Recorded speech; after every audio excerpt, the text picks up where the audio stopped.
Okay guys, that brings me very nicely to number 2, which is the outcome of each individual trade is random. What do you mean the outcome of each individual trade is random? What I mean is that you don't know what is going to happen with each trade. There are so many variables out there that you can never know that that trade is going to be a winner. Now, okay, there are some exceptions to this. I appreciate that there are trades out there that are arbitrage trades. There are trades out there that have a very, very high probability. But ultimately, unless they're 100% certain, the outcome of that is still random. I don't mean 50-50 by random. I mean, you don't know whether it's going to be a winner or a loser. It might have a high probability of working.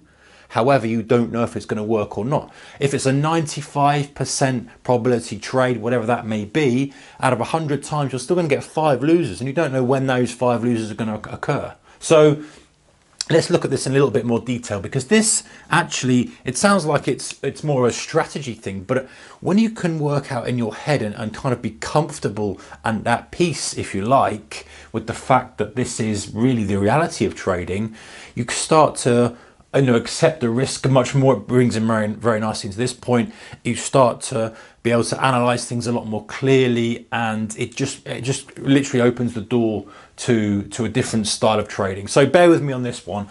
Let me talk to you about an analogy that you may have heard of, the casino analogy. Now, a casino operates a series of games. They provide a nice environment, or supposedly a nice environment for people to enjoy playing games and gambling.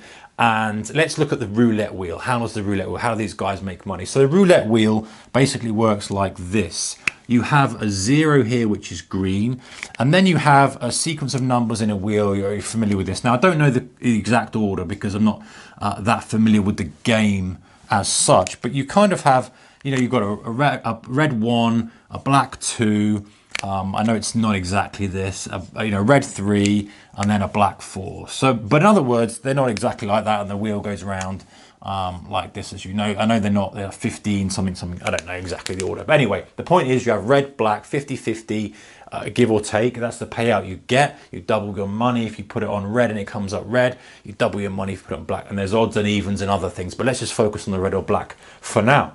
Now, that's all very well and good, but this little baby here, this 0 is what's called the house edge. Now, what does that mean? It basically means that even though you get a 50-50 payout for red or black, the odds of it turning up red or black aren't actually 50-50 because you have this 0, and in some cases you have another double 0 there as well.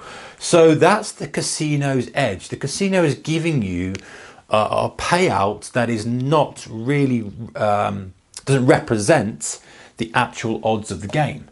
So they do not know. Let's go back to this point here. The outcome of trade is random. When the punter spins the wheel, they don't know whether it's going to come up red, black, or green. They don't know.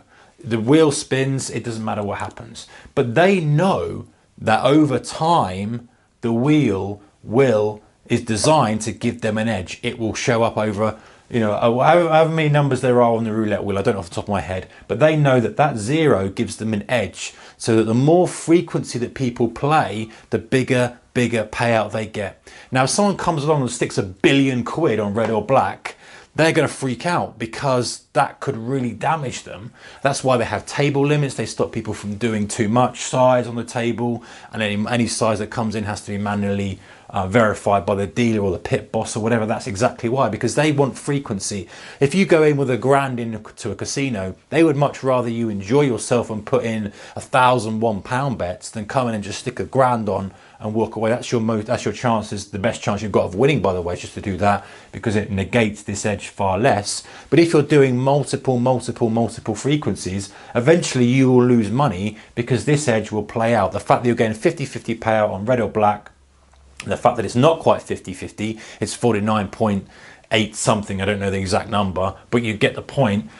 Each trade is random. So for casino's perspective, they know they have a strategy that works. They know that they have something that if they do enough times, they will make money. Multiply that over all the different wheels they've got, all the different games they've got, and all of a sudden you've got a business that makes money.